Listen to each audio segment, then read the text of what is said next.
കൃഷ്ണ. എല്ലാവർക്കും മാധവത്തിലേക്ക് സ്വാഗതം.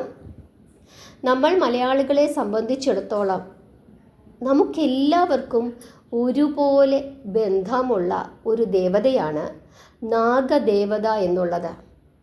നാഗരെ പ്രസാദിപ്പിക്കണം. പ്രസാദിപ്പിച്ചില്ലെങ്കിൽ അതിഭയങ്കരമായ ദോഷങ്ങളാണ് പിന്നീട് നമുക്ക് അനുഭവിക്കേണ്ടി വരുന്നത്. നമുക്കെല്ലാവർക്കും ഒരുപക്ഷെ അറിവുണ്ടായിരിക്കും നാഗദോഷം കൊണ്ട് ഏതൊക്കെ വിധത്തിലുള്ള ബുദ്ധിമുട്ടുകളാണ് അനുഭവിക്കേണ്ടി വരുന്നത് എന്നുള്ളത്. സന്താനങ്ങൾക്ക് ബുദ്ധിമുട്ടുണ്ടാകും, അവരുടെ സ്വഭാവത്തിനും ആരോഗ്യത്തിനും പ്രശ്നങ്ങളുണ്ടാകും, രോഗങ്ങളുണ്ടാകും, കണ്ണിന് രോഗങ്ങളുണ്ടാകും, ത്വക്ക് രോഗങ്ങളുണ്ടാകും, കുട്ടികൾ ഉണ്ടാകാത്ത അവസ്ഥയുണ്ടാകും, സാമ്പത്തികമായി തകർന്ന് തരിപ്പണമാകും, കടം കയറും, രോഗങ്ങൾ കൊണ്ട് കഷ്ടപ്പെടും. അങ്ങനെ കണ്ണിന് ത്വക്കിന് ഒക്കെ തന്നെ രോഗങ്ങളുണ്ടാകും. പ്രത്യേകിച്ച് നമ്മൾ മലയാളികൾ എപ്പോഴും നാഗരുമായി ബന്ധപ്പെട്ടിരിക്കുന്നു. നമ്മുടെ എല്ലാ കുടുംബക്ഷേത്രങ്ങളിലും നാഗരുണ്ടാകും. മിക്ക തറവാടുകളിലും നാഗരുണ്ട്. എല്ലാ ക്ഷേത്രങ്ങളിലും നാഗരുണ്ട്, പ്രത്യേകിച്ച് കേരളത്തിലെ. അതിന് കാരണം കേരളദേശവുമായി നാഗർക്ക് അഭേദ്യമായ ബന്ധമുണ്ട്. നമുക്കറിയാം, കേരളദേശം പരശുരാമൻ കടലിൽ നിന്ന് വീണ്ടെടുത്തതാണ്. അങ്ങനെ പരശുരാമൻ ഈ ഭൂപ്രദേശം സൃഷ്ടിക്കുകയും അവിടെ ജീവിക്കുന്നതിനായി പരദേശത്തു നിന്ന് ബ്രാഹ്മണരെ കൊണ്ടുവരികയും ചെയ്തു. ഈ ബ്രാഹ്മണരെ ഇവിടെ താമസിപ്പിച്ചതിനു ശേഷം പരശുരാമൻ തിരിച്ച് അദ്ദേഹം പല ദേശങ്ങൾ സഞ്ചരിക്കുന്നതിനായിട്ട് പോവുകയും ചെയ്തു. കുറേ കാലം കഴിഞ്ഞ് പരശുരാമൻ ഈ കേരളദേശത്ത് വന്നപ്പോൾ അദ്ദേഹം ഇവിടെ താമസിപ്പിച്ച ബ്രാഹ്മണരാരും തന്നെ ഇവിടെ ഉണ്ടായിരുന്നില്ല.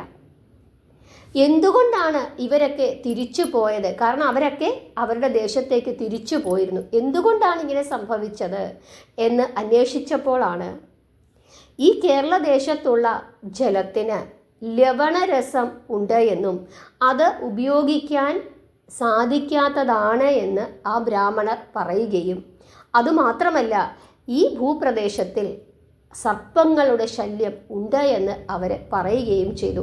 അതുകൊണ്ടാണ് തങ്ങൾ തങ്ങളുടെ ദേശത്തേക്ക് തിരികെ പോയത് എന്ന് ഈ ബ്രാഹ്മണര് പരശുരാമനോട് പറഞ്ഞു.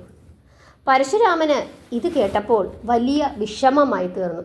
പിന്നെ അദ്ദേഹം കൈലാസത്തിലേക്ക് പോവുകയും തൻ്റെ ഗുരുനാഥനായ പരമേശ്വരനെ കാണുകയും പിന്നീട് താൻ അനുഭവിക്കുന്ന സങ്കടത്തെപ്പറ്റി മഹേശ്വരനോട് പറയുകയും ചെയ്തു. മഹേശ്വരൻ പരശുരാമനോട് തിരിച്ചുപോയി കേരളദേശത്ത് പോയി വാസുകിയെ തപസ്സു ചെയ്യാനും വാസുകി ഇതിനൊരു പരിഹാരമുണ്ടാക്കി തരും എന്ന് പറയുകയും ചെയ്തു. അതനുസരിച്ചിട്ട് പരശുരാമൻ കേരളത്തിലേക്ക് തിരിച്ചു വരികയും വാസുകിയെ തപസ്സു ചെയ്യുകയും ചെയ്തു. അതനുസരിച്ചിട്ട് വാസുകി പരശുരാമൻ്റെ മുമ്പിൽ പ്രത്യക്ഷപ്പെടുകയും തപസ്സിൽ താൻ സന്തുഷ്ടനായെന്നും എന്താണ് ആവശ്യമെന്ന് ചോദിക്കുകയും ചെയ്തു. ആ സമയത്ത് പരശുരാമൻ തൻ്റെ ആഗ്രഹം വാസുകിയോട് പറയുന്നു. പരശുരാമൻ സർപ്പരാജാവായ വാസുകിയോട് പറയുകയാണ്, അല്ലയോ സർപ്പരാജാവേ, അവിടുത്തെ വംശജരുടെ നിരന്തരമായ സഞ്ചാരം കൊണ്ടും ഈ കേരള ഭൂമിയിലെ ജലത്തിൻ്റെ ലവണരസം കൊണ്ടും ഈ പ്രദേശത്ത് മനുഷ്യർക്ക് താമസിക്കുവാൻ സാധ്യമല്ലാതെ ആയിരിക്കുന്നു. അതുകൊണ്ട് തന്നെ അങ്ങയുടെ അനുഗ്രഹത്താൽ ഈ രണ്ട് പ്രശ്നങ്ങൾക്കും പരിഹാരമുണ്ടാക്കി തരണം. എങ്കിൽ മാത്രമേ ഈ പ്രദേശത്ത് മനുഷ്യർക്ക് താമസിക്കുവാൻ സാധിക്കുകയുള്ളൂ എന്ന് പരശുരാമൻ വാസുകിയോട് പറയുന്നു. വാസുകി അപ്രകാരമാകട്ടെ എന്ന് പരശുരാമനോട് പറയുകയും പരശുരാമൻ്റെ ഇഷ്ടം പോലെ ഈ കേരള ഭൂമിയിലുള്ള വെള്ളത്തിൽ കലർന്നിരിക്കുന്ന ലവണരസമെല്ലാം താൻ ആകർഷിച്ച് സമുദ്രത്തിലും അതോട് ചേർന്നിട്ടുള്ള മറ്റു ജലാശയങ്ങളിലും നിക്ഷേപിക്കാം എന്ന് പറയുകയും സർപ്പങ്ങൾ മിക്കവയും ഇപ്പോൾ പരശുരാമൻ തപസ്സു ചെയ്തുകൊണ്ടിരിക്കുന്ന ഈ പ്രദേശത്ത് വന്നു ചേരുകയും ഈ വനപ്രദേശത്ത് അവർ താമസിക്കുകയും, അതായത് മനുഷ്യർക്ക് ഉപദ്രവം ചെയ്യാതെ താമസിക്കുകയും ചെയ്യുമെന്ന് വാസുകി ആരോട് പറയുന്നു? പരശുരാമനോട് പറയുന്നു.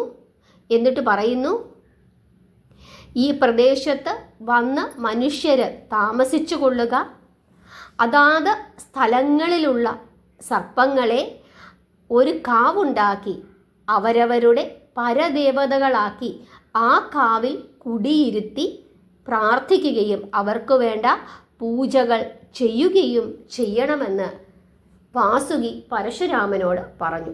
അതനുസരിച്ചിട്ടാണ് പിന്നീട് പരശുരാമൻ വീണ്ടും പോയി ബ്രാഹ്മണരെ ഈ ഭൂമിയിലേക്ക് കൂട്ടിക്കൊണ്ടുവരികയും അവരോട് ഒരു ഗൃഹമുണ്ടാക്കി അവിടെ താമസിച്ചു കൊള്ളാൻ പറയുകയും ഓരോരുത്തരും താമസിക്കുന്ന ഗൃഹങ്ങളോട് ചേർന്ന് കാവുകൾ നിർമ്മിക്കണമെന്നും ആ കാവുകളിൽ ആ പ്രദേശത്തുള്ള സർപ്പങ്ങളെ കുടിയിരുത്തണമെന്നും അവർക്ക് വേണ്ട പൂജകൾ ചെയ്യണമെന്നും പറഞ്ഞ് ഏൽപ്പിക്കുകയും ചെയ്തു.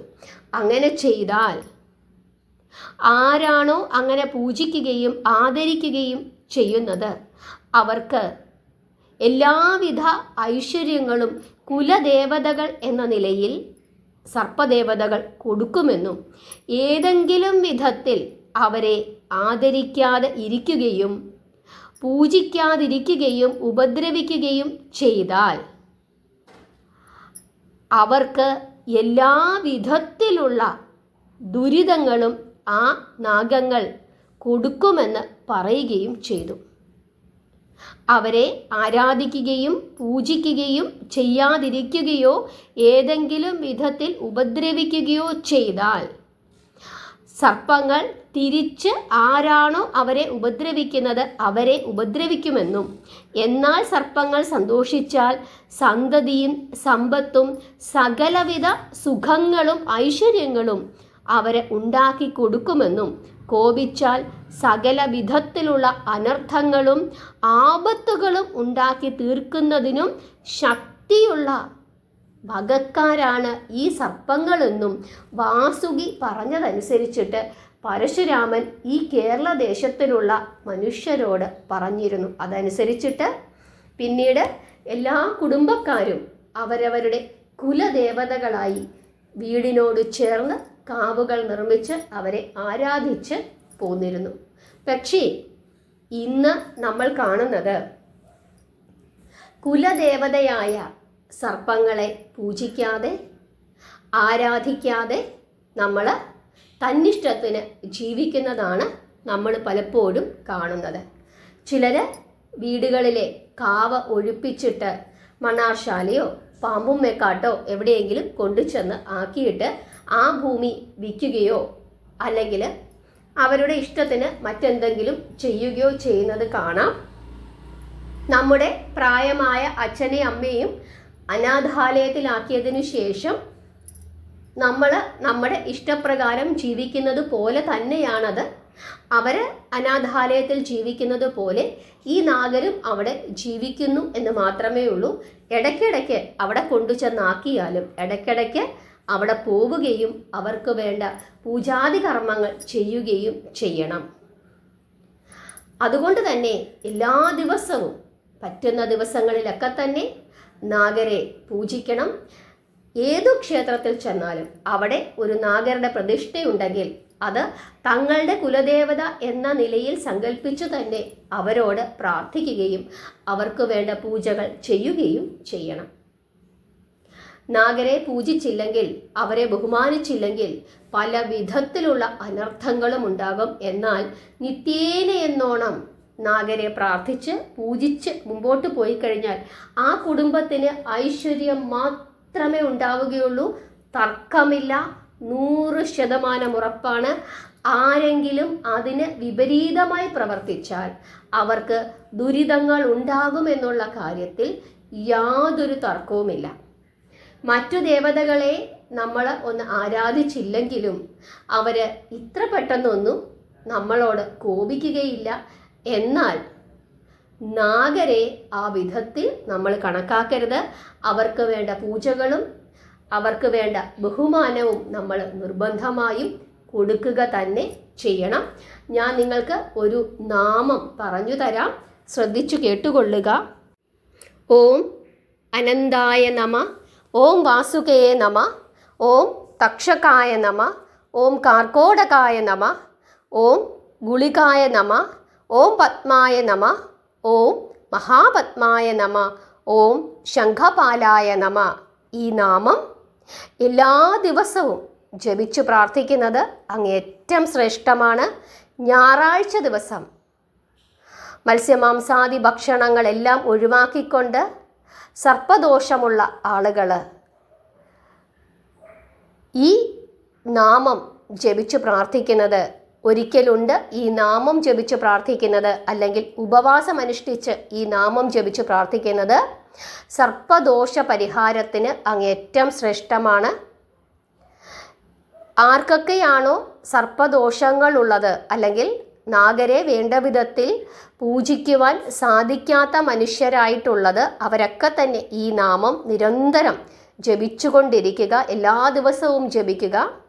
പീരീഡ്സ് ആയിരിക്കുന്ന സമയത്ത് പുലയും ബാലായ്മയുമുള്ള സമയത്തൊന്നും ജപിക്കരുത്. അല്ലാതെ കുളിച്ച് ശുദ്ധമായിരുന്ന് ഈ നാമം ജപിക്കാവുന്നതാണ്. ക്ഷേത്രത്തിൽ പോയിരുന്ന് ജപിക്കാവുന്നതാണ്. സർപ്പദേവതകളെ പ്രീതിപ്പെടുത്തേണ്ടുന്ന മനുഷ്യർ നിർബന്ധമായും ശിവനെയും വിഷ്ണുവിനെയും മുരുകനെയും പ്രീതിപ്പെടുത്തണം. എങ്കിൽ മാത്രമേ ആ സർപ്പദോഷത്തിൻ്റെ കാഠിന്യം കുറയ്ക്കാനായിട്ട് സാധിക്കുകയുള്ളൂ. സർപ്പങ്ങളെ മാത്രമായിട്ടല്ല, സർപ്പദോഷത്തിൻ്റെ കാഠിന്യമുള്ള ആളുകൾ അല്ലെങ്കിൽ സർപ്പ ദേവതകളെ വേണ്ട വിധത്തിൽ പൂജിക്കുവാൻ സാധിക്കാത്ത മനുഷ്യർ ഇനി മുതൽ ഈ നാമം ജപിച്ച് പ്രാർത്ഥിക്കുകയും ശിവക്ഷേത്ര ദർശനം, മഹാവിഷ്ണു ക്ഷേത്ര ദർശനം, മുരുകക്ഷേത്ര ദർശനമൊക്കെ നടത്തുകയും പ്രാർത്ഥിക്കുകയും ചെയ്യണം. പ്രത്യേകിച്ച് ശിവക്ഷേത്രത്തിലുള്ള നാഗരെ നിർബന്ധമായും പ്രാർത്ഥിക്കണം. കണ്ടക ശനിദോഷം, അതുപോലെ തന്നെ ഏഴര ശനിദോഷം, ഇങ്ങനെയുള്ള ശനിദോഷങ്ങൾ, കാളസർപ്പദോഷങ്ങൾ ഇവയൊക്കെ മാറ്റുന്നതിനായിട്ട് രാഹു ദശയിൽ ജീവിക്കുന്ന മനുഷ്യർ, രാഹു ദോഷമായിട്ടുള്ള ആളുകൾ, ഇങ്ങനെയൊക്കെയുള്ള ആളുകൾ നിർബന്ധമായും നാഗപ്രീതി വരുത്തുക തന്നെ വേണം. എല്ലാ മലയാളികളും എല്ലാ നാളുകാരും നിർബന്ധമായും പ്രാർത്ഥിക്കേണ്ടുന്ന, പ്രീതി വരുത്തേണ്ടതായ ഒരൊറ്റ ദേവതയെ ഉള്ളൂ. അത് നാഗദേവതകളാണ്. പ്രത്യേകിച്ച് മലയാളികൾ. കാരണം അവർക്ക് ഇങ്ങനെ ഒരു ചരിത്രം കൂടിയുണ്ട്. അത് പ്രത്യേകം മനസ്സിൽ വെച്ചുകൊള്ളുക. നിർബന്ധമായും ഇന്നു മുതൽ എല്ലാവരും നാഗപ്രീതിയുടെ, നാഗദേവതകളുടെ പ്രാർത്ഥനയുടെ, നാഗരെ പൂജിക്കേണ്ടുന്നതിൻ്റെ ആവശ്യത്തെപ്പറ്റി പൂർണ്ണ ബോധ്യമുള്ളവരായി തീരുക. നിത്യരോഗം കൊണ്ട് കഷ്ടപ്പെടുന്ന ആളുകൾ, കടം കൊണ്ട് ബുദ്ധിമുട്ടുന്ന ആളുകൾ, സന്താനങ്ങൾ നമ്മൾ പറഞ്ഞിട്ട് അനുസരിക്കുന്നില്ല എന്ന സങ്കടമുള്ള ആളുകൾ, അവർക്കൊരു ശ്രേയസ് ഉണ്ടാകുന്നില്ല എന്ന് ചിന്തിച്ച് വിഷമിക്കുന്ന ആളുകൾ, കുഞ്ഞുങ്ങൾ ഉണ്ടാകാത്ത മനുഷ്യർ, കടം കൊണ്ട് ബുദ്ധിമുട്ടുന്ന ആളുകൾ, ത്വക്ക് രോഗങ്ങൾ, നേത്രരോഗങ്ങൾ തുടങ്ങിയ രോഗങ്ങൾ കൊണ്ട് കഷ്ടപ്പെടുന്ന ആളുകൾ എല്ലാവരും തന്നെ നാഗപ്രീതി വരുത്തിക്കൊള്ളുക, ശിവപ്രീതി വരുത്തിക്കൊള്ളുക. നാഗരെ ആരാണോ പൂജിക്കുന്നത് അവർ നിർബന്ധമായും ശിവനെ കൂടി പൂജിക്കണം.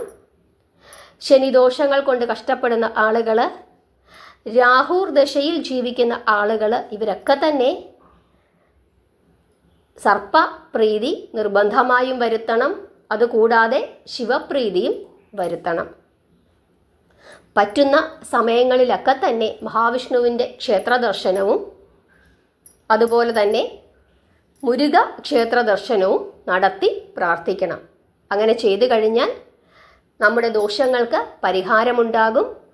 ഭാവിയിൽ ഏതെങ്കിലും വിധത്തിലുള്ള ദോഷങ്ങൾ ഉണ്ടാകാനുള്ള സാധ്യതയുണ്ടെങ്കിൽ അതിന് ശമനമുണ്ടാക്കുകയും ചെയ്യും. എല്ലാവർക്കും ഞാൻ പറഞ്ഞതിൻ്റെ പ്രാധാന്യം മനസ്സിലായി, അതിൻ്റെ ഗൗരവം ഉൾക്കൊണ്ടു എന്ന് വിചാരിക്കുന്നു. എല്ലാവരും നാമം ജപിക്കുക, പ്രാർത്ഥിക്കുക. ഹരേ കൃഷ്ണ.